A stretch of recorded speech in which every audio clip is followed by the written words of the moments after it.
How do you start a food truck? Hi, my name is Nate Jones, and this is How To Business, where I explain to you how you can start this business and make $267,000 your first year. If you get value out of this video, please like and subscribe, and go check out some of my other videos on how to start certain businesses, which businesses you should start, which ones you shouldn't, and I got some random videos on entrepreneurship. So let's hop into this. Here are the things that I would do if I were to start a food truck and how I would do it. Number one, I would look at my personal financials. Before you start any business, you need to know your financials. You need to say, can I afford this? When I was doing research on food trucks, I was like, how much does it actually cost to buy one? And if you buy a used one, I saw prices from $25,000 to $40,000. If you buy a newish one, a brand new one, or one that's barely been used, it's from $75,000 to $150,000. So I said, let's run a scenario. Let's put it in the middle. Let's put $50,000 if you were to buy a food truck. You don't need the brand new spanking new one, but you also don't need the one that has a hole in the wall. So if you're getting a $50,000 food truck, you either need to pay 100% of it, or you're gonna have to get a loan. If you get a loan's gonna be on a commercial loan. You're gonna have to put at least 25% down. So that's gonna be $12,500 down payment, and you're gonna have a loan for $37,500. So a 5-year loan on that $37,500 would be about $800 a month at a 10% interest rate. Yeah, interest rates are through the roof right now, so not the best time to be financing things, but hey, you can still make money in this business. I'm gonna tell you here in a little bit. Now, that being said, if you have to put $12,500 down, I would say, hey, I wanna be comfortable going into this business that I have some cash. So I would say, hey, I'm gonna save up $20,000, $12,500 of that's gonna go to the down payment, and the rest of it's gonna be saved up for unforeseen things that just happen in your business.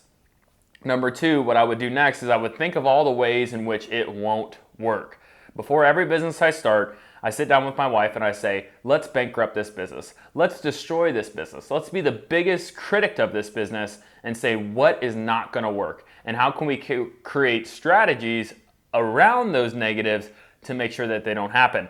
So the first thing, you don't get into any festivals or special events. Well, how can you make sure you get into those? Well, you foster relationships, reach out to the counties that are putting on festivals, reach out to the organizations and say, hey, I'm thinking about starting a food truck. Do you guys have room? Are you guys taking on new food trucks?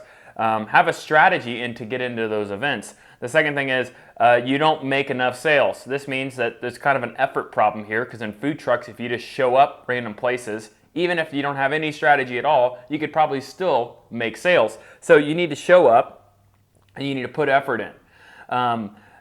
You picked the wrong food for your food truck. That means you didn't do enough research. You didn't do enough of research in your community to understand what do the people want and what are they not getting, or what are they not getting enough of. Your product sucks. That means, hey, I just started buying random product that I don't know if it tastes good or not, and I just started putting it out there. Well, the people are eventually going to find out that your food sucks and they're not going to buy from you. You run out of money. This means you didn't do your 12-month pro forma. If you've seen my videos, I always say do a 12-month pro forma. A 12-month pro forma, which is a fancy word of saying simulation. That means you run your financials 12 months into the future. You run all your income, all your expenses, and you have your profit. And you're conservative about it. You plan for ups and downs, and you say, what's going to happen if this happens? And you're running your financials so you make sure that you don't run out of money. Another thing that you can fail in this business is if you just run out of product. I mean, you go to a festival and there's 3,000 people and you serve 200 people and you're like, sorry, I'm out of food. Well, that's horrible. That means you didn't plan and you didn't put effort into planning that you have enough food to feed people. Number three, the third thing that how I would start this business is I would do a demand and opportunity analysis. And what that means is I'm gonna ask myself questions, and I'm gonna really start to figure out what type of food truck that I wanna build and where I wanna build one.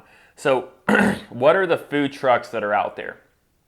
If there's already 10 pizza trucks in your city, depending on how big your city is, that may not be the best thing to start. You know, what other food trucks are out there? Which ones are having success? And really assess the community of where the opportunity is for food trucks.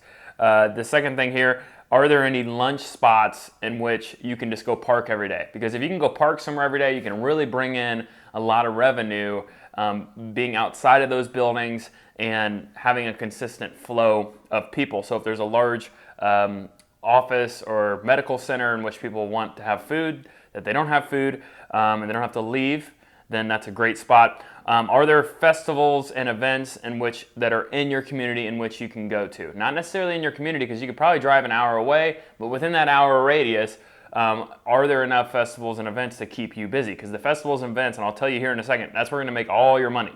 It's not showing up randomly at lunch spots. It's the festivals and events where you're going to make all your money. Are there enough people in the city? Is there enough people to justify another food truck? That means you got to be in a decent sized city. If you're just in a small town, it may not make sense.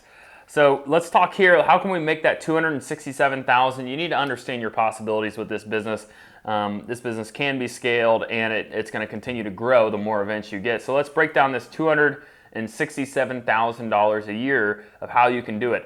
$267,000 a year is $22,250 a month, $5,562.50 a week, and $1,112.50 a day. And that's for 5 days. I did 5 days because, let's just face it, you're probably not going to work 7 days a week.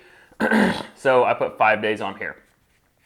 If the average sale is $10, that means you would need, for those working days, those 5 working days, you're going to need to make 112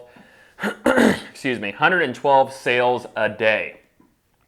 So it's kind of unrealistic when I break it down sales per day, because like I said, the money in this business is with the festivals, the special events, the catering, the concerts, and some of those large food truck events where you're having a lot of people come in and eat. So, I was breaking it down here. Hey, if I went to a festival that had 3,000 people and I made 500 sales, it means I didn't convert all of them, but there's a lot of people there and I made 500 sales. That's $5,000, because 500 sales times 10, $5,000. So in one large festival, you could pay for your week, because you got to make 5,562 a week. You can almost pay for your week in one weekend festival. So if you compare two, then you're really getting yourself ahead to hit that $267,000. That being said, you're going to have to really fill your calendar with events where there's a lot of people at. And you really need to be smart about which events you pick. As you continue to grow your food truck business, you're going to have to say, hey, I'm going to take some of these events and I'm going to throw away some of these. Some of these I thought were really going to work, and they ended up not working at all. So you really need to be picky, because time is money. You don't want to waste too much time on one event if it doesn't make you enough money, because you could possibly do something else. Now, that being said, some of these small events that a lot of people don't do lead to bigger events. You'd be surprised the city and the people that put these on, they're putting on multiple events. So one event may be small, and if you can help them out on a small one and be there for them, you'll get the big one. I only know this because my dad owns a kettle corn business, and I've helped him, help him throughout his journey on his business. And he started a while ago, and I remember when I was really young and I was popping corn, and he'd be at festivals that there wasn't a lot of people, and he'd still show up because it led to the bigger festivals. So pick the right events. Time is money. So let's go through profit here, because I was looking at what's the average profit margin for food and food trucks, and it was kind of all across the board depending on what type of food that you're selling. So I said, what's an average, a good number here? I put 50%. 50% profit margin is probably a good profit margin on this. So that means, hey, what are we making every month profit off our profit margin? That means everything except for the loan I calculated. So the $22,250, we divide that in half because it's a 50% profit margin, puts us at $11,125. Minus the $800 loan, we're profiting $10,325. And so that's $124,000 a year. And that's primarily probably working on the weekends. Maybe a Friday, Saturday, Sunday. If you're in those big events, you may not go somewhere on a Monday or Tuesday. You may not go somewhere on a Monday, Tuesday, Wednesday, Thursday. So, my dad's kettle corn business, he is not working during the week very often. He is working on the weekends as a side hustle, doing this kettle corn business that he's making good money in. So as a food truck vendor, you can have a profit of $125,000. And then after 5 years, that profitability is going to go through the roof because you don't have that loan, and now you have that truck. And at that point, you could probably purchase another truck, continue to scale that model locally. And you have a name for yourself, so people like to see you out there. And eventually what's going to happen is you're going to have so much demand for your food truck that you're you can't be at two places at once. So it's going to force you to expand because you're going to say it's costing me money, not spending money to buy another food truck. And that's when you know you need to scale. Most businesses, they try to scale too quickly and they don't have the sales to justify, the money to justify. But in this business, it scales very quickly and you got to be ready. That means that money you're making, you need to put it aside and save it up for that next truck so you can really build this into a big machine. Because if each truck is a profit center, even though you might have to pay some people, you're making $125,000 profit each truck. Even if you got to pay people sometime, you're still going to make probably 60, 70 grand off that one truck. So if you kind of multiply that, you can see how this can become a big snowball. I really like these types of businesses. This isn't a business that you can sell for a multiple. If you want to sell this business on the road, you can probably sell the food truck. But I really like these businesses because the amount of time that you're working, you can kind of really fit all that revenue into one window and really make some good money.